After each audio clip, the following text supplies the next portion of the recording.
My name is Emma, and my last name is Wong, and I came from Hong Kong. I came here in 2000 with my parents.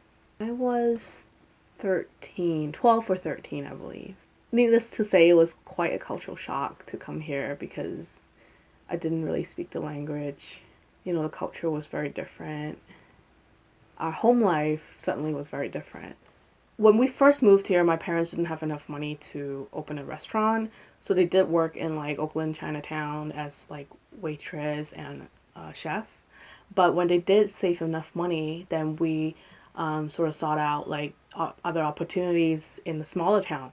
So they moved to a town called Antioch, and at that time, Antioch wasn't as populated and didn't have as many like Chinese people, Black people, Latinos. Like the community was very predominantly white. So when they moved there, the customers were predominantly white, and they would just have to kind of learn the English, like really essential English, like this is how much, like what do you want to order and that sort of stuff. So it really helped them. I believe it helped my parents also to kind of assimilate into the culture because they had to learn the language, and they really they had the desire to communicate with people other than the Chinese community because now they're in kind of a suburb area. Yeah. Hmm.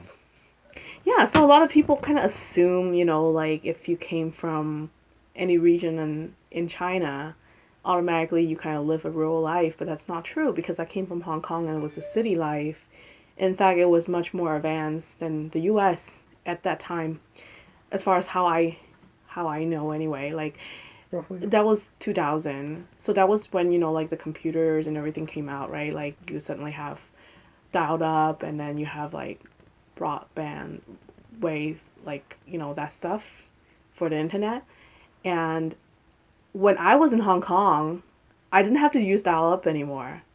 Like we had the broadband, and so like it was much faster in terms of internet speed. I have my own computer and everything. But I came to the US and lived in like Oakland in the project, you know, and we couldn't afford a computer because my parents pretty much gave up their job, and but they didn't want to sell their house, so they still have to like pay for their mortgage in Hong Kong. And so life was pretty tough. And I went from like having like a good computer, like personal computer, with good internet speed to not having that. So to me, it was like, wow, I'm actually going backward because people think, oh, coming to US is like you move forward. Yeah, you still have like kind of suburb areas. Um, so not seeing that diversity is one thing, and then another thing is um, this is probably my favorite example. So we came here. We have like no cable TV or anything, right? Just basic cable. And the show that my mom watched a lot was Jerry Springer. And to us, it was like uh, you would never see that in Hong Kong TV show. Like there's nothing outrageous like that. You don't curse on TV. You don't like mention anything sexual at all, right? But suddenly like they're broadcasting it on TV. So that was definitely like a huge cultural shock. Hmm. Yeah. Um, Um and another thing that we left behind, I'll say probably some just memories, like from time to time I was actually thinking about this today. Um when I was little, I would go back to China with my grandma every summer, and I would remember like my grandma's house being a certain way. And because I hadn't been back to China for 16, 17 years since I've moved here, the last time I went back to China, it was completely different.